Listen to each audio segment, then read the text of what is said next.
They once held hands by their father's grave. Now they stand opposed in the palace. One says, "I love him." The other replies, "I love this kingdom more." This is a true story of a crown preserved at the cost of blood ties. I will marry him even if this entire kingdom rises in opposition to me. Margaret's voice rang out resolute as an unyielding proclamation echoing through St. George's Hall. She wore a dark gown, her lips red, and her eyes sharp as steel, standing tall as if defying the weight of her sister's gaze. Elizabeth sat silent, her hand resting on a cream-colored dossier, notes from advisor Reginald Dents with warnings. "If you do this," she said slowly, "you will shake the monarchy. You will put my name, our father's name, our mother's, on the public's dissecting table." "No," Margaret shot back. "It's your throne that's put us all there. But you get to escape, you're the queen. And me, I'm a living accessory, beautiful, redundant, and bound." Elizabeth's eyes narrowed. "You're speaking to your sovereign, Margaret. I cannot be swayed by emotion." "Then I'll remind you what emotion feels like." Margaret stepped forward, her voice sharp. "You've never loved, not once.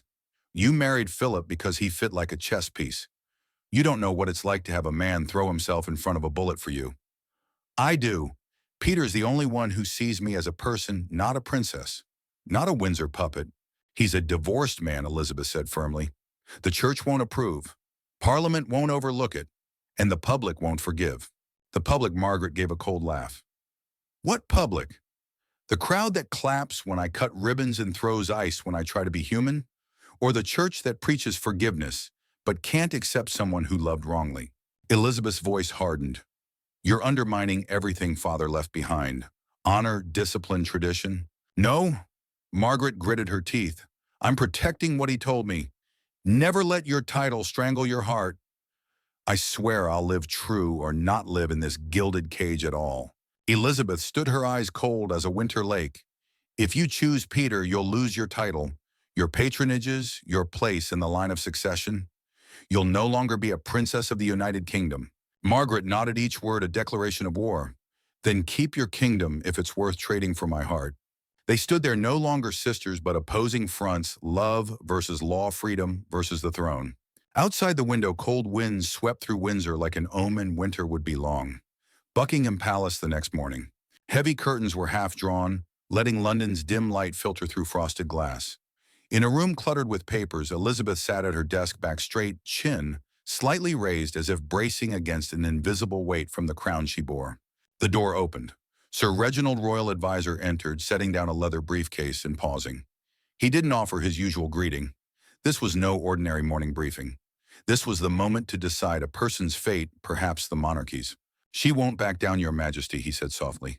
"And the press smells blood." This morning's interview in the Times, clearly orchestrated by Margaret. Elizabeth didn't look up. "I know. If the marriage happens," Reginald continued, "we face 3 daggers. The church will publicly distance itself from royal patronage. Parliament, especially Labour, will demand a vote of confidence. In public opinion, they'll start asking, why have laws if the royals break them?" Elizabeth turned the brooch in her hand, a gift from Margaret on her 18th birthday, the day she was first acknowledged as heir. "You know," she said, her voice small but sharp as a needle, "I promise Father, no matter what, the throne must stand. I won't be the one to let it falter." Reginald hesitated. "The princess is your sister." A brief silence. Elizabeth stood and walked to the window. Outside, gardeners trimmed hedges, diligent, as if time were untouched by royal storms. "Peter Townsend is a brave man," she said. "I know that. I also know Margaret hasn't smiled like this since Father died." She turned, her eyes hardening like steel in the cold. "But the throne doesn't exist for smiles. It exists to keep a system from collapsing." She picked up her pen and signed the document Reginald placed before her. A cabinet directive: all royal marriages, regardless of age, require the Queen's written approval. No apology, no explanation to her sister. Just a signature and the start of a fractured era. In her private chambers, Elizabeth opened a drawer, pulling out an old velvet box. Inside were their father's letters, a photo of the sisters laughing in a summer garden.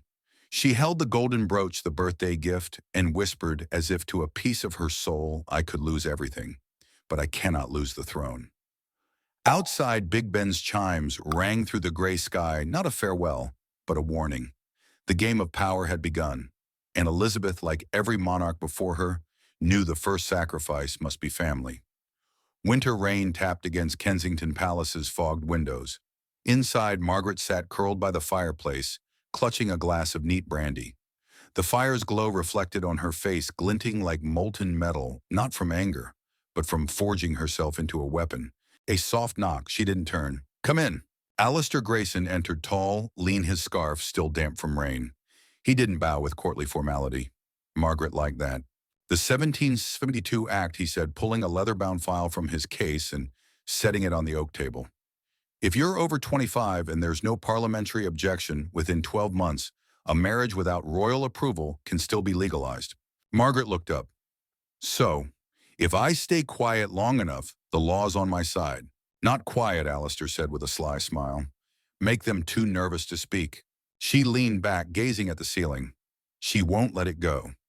Elizabeth always knows how to disarm an opponent without drawing a sword. Alistair sat. "And you're learning to wield a weapon for the first time?" Margaret laughed. "No, I've always had one. I just wasn't allowed to use it." She stood, walked to her desk, and opened an old leather journal. Inside were drafts, an anonymous editorial on the outdated royal marriage laws, an open letter to the church, and an imagined speech no one dared hear. "I don't want to be loved anymore. I want to be recognized as someone with the right to love." Her voice grew hoarse, as if something long suppressed was breaking free. "And if the law must recognize my love, I'll use the law to force them to see me as human, not a symbol." A pause. Alistair spoke softly. "Are you sure you want to go this far?" Margaret turned, her eyes ablaze. "I lost Peter once almost. When the crowd panicked, when the shot rang out, who stood in front of me without thinking him? Not a guard, not an officer, just a man. His sleeve was stained with blood for me. I won't let that blood be tainted by silence." Buckingham, cruel strokes of ink. In a wood-paneled room, Elizabeth sat with Reginald, her eyes fixed on a public opinion report. The Guardian's front page bore a small headline, "Can Love Enter the Palace?" Sharp writing, Reginald noted, and deliberate. "The public is starting to lean toward her." Elizabeth folded the paper, crushing one corner as if to erase the words. "We must act first," she said. "I can't let this dynasty be tried in the court of public opinion over a love story." "The order is drafted," Reginald nodded. "Your signature makes it law. All royal marriages, even over 25, require the Queen's approval. Without it, they're void." Elizabeth picked up her pen. Paused. "Do you believe, if I don't sign, we'd still be a monarchy?" Reginald didn't answer. Her signature appeared neat, decisive, black ink like a blade. The final card. That night, Margaret visited Lambeth Palace alone, unannounced. The Archbishop of Canterbury, just finished with evening prayers, looked up to see her under the golden lamplight. "Princess," Margaret placed an envelope on his desk. "I'm not asking for approval. I'm asking for dialogue."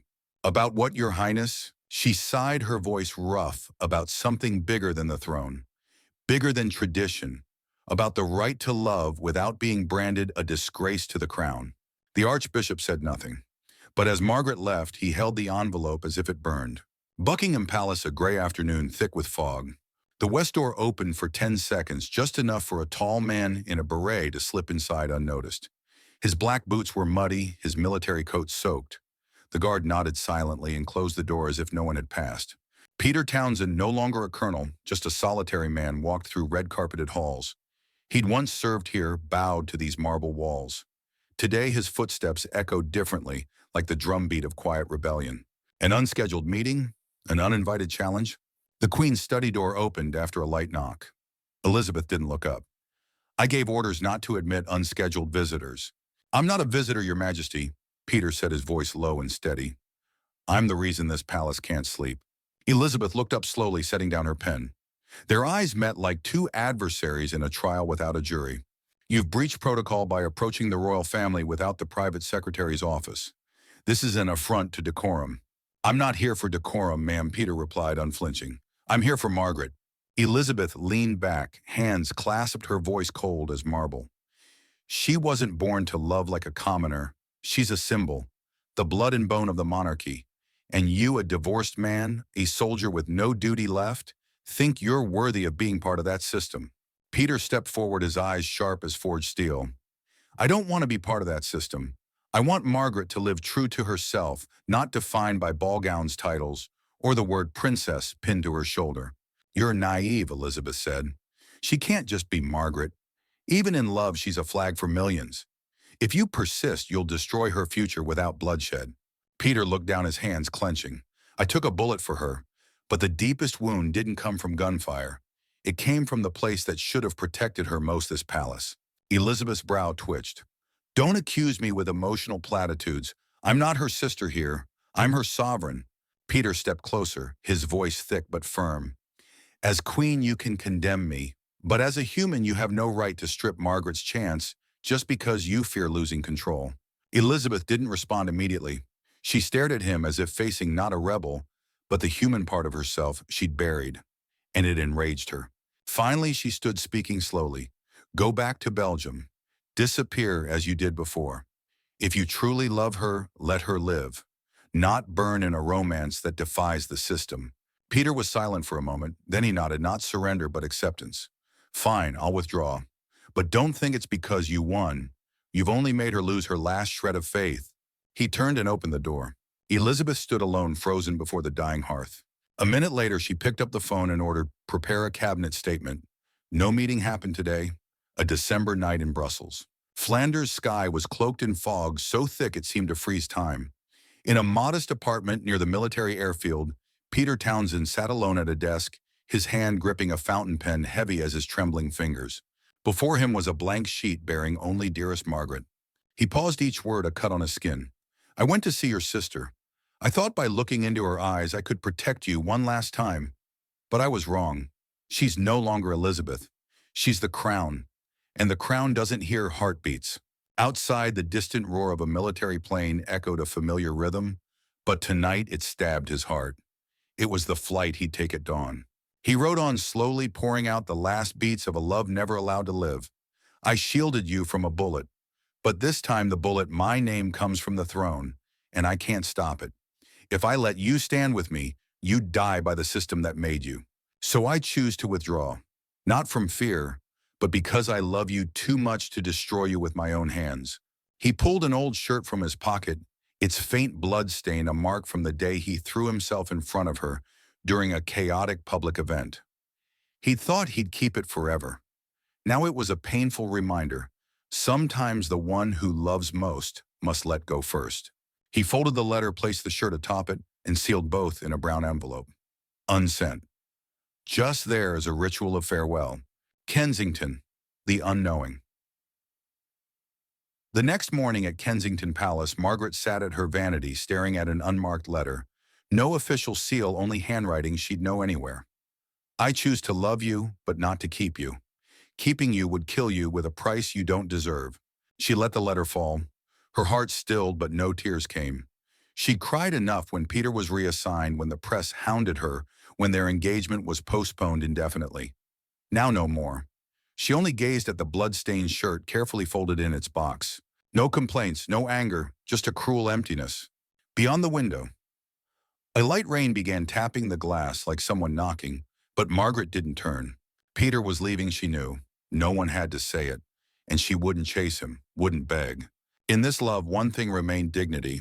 But unseen by all that night in her Kensington bedroom, she clutched the blood-stained shirt as she slept. Not as a lover, but as an unhealed wound. On the military flight leaving Brussels, Peter looked through the round window. The moon blurred through fog. He closed his eyes. Until we meet in another life, where there's no throne, no protocol, no queen, just you and just me. Buckingham Palace, a frigid morning. The palace staff froze as Princess Margaret shoved open the Queen's study door without warning.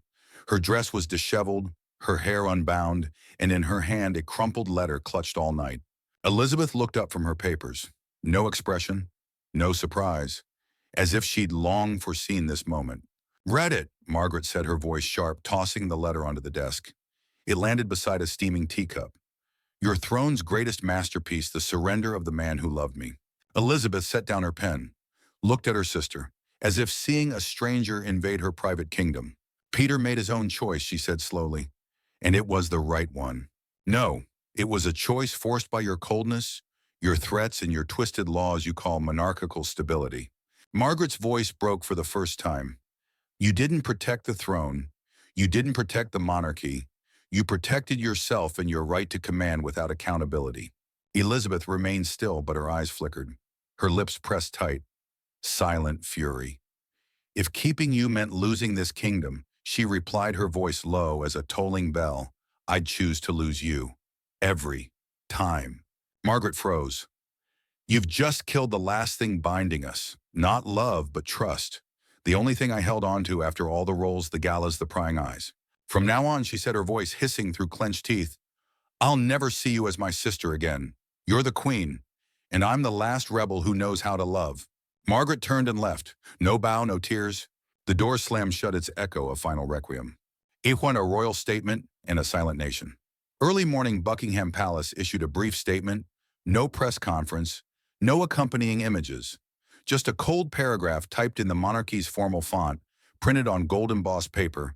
Out of loyalty to the Church of England and duty to the Crown Princess, Margaret will not proceed with plans to marry Colonel Peter Townsend.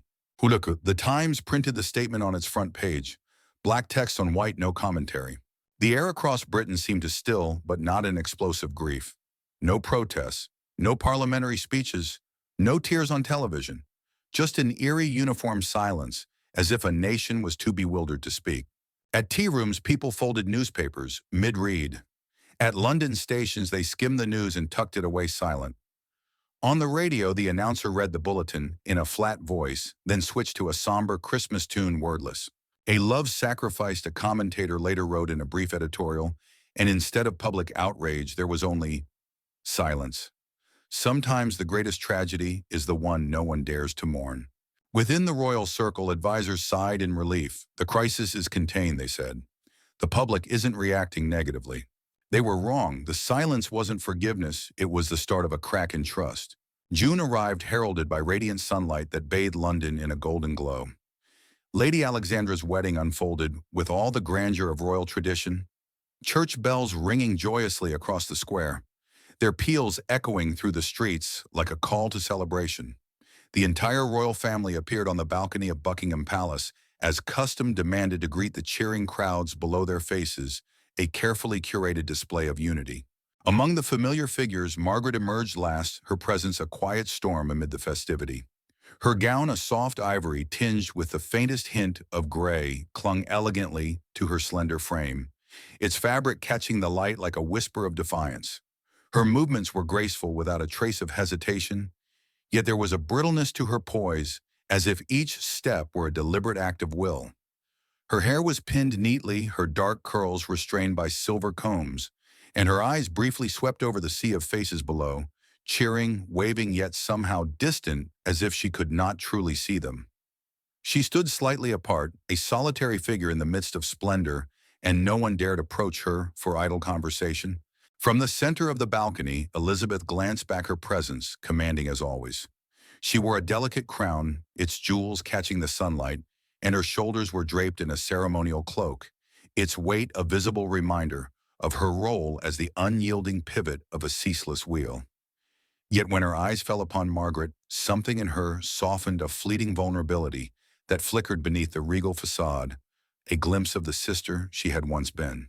No words passed between them, no steps were taken to bridge the distance, only a look deep, calm, and laden with a sorrow too vast for any apology to encompass. It was a look that carried the weight of shared memories, childhood summers in the palace gardens, whispered secrets under starlit skies, and promises to face the world as one.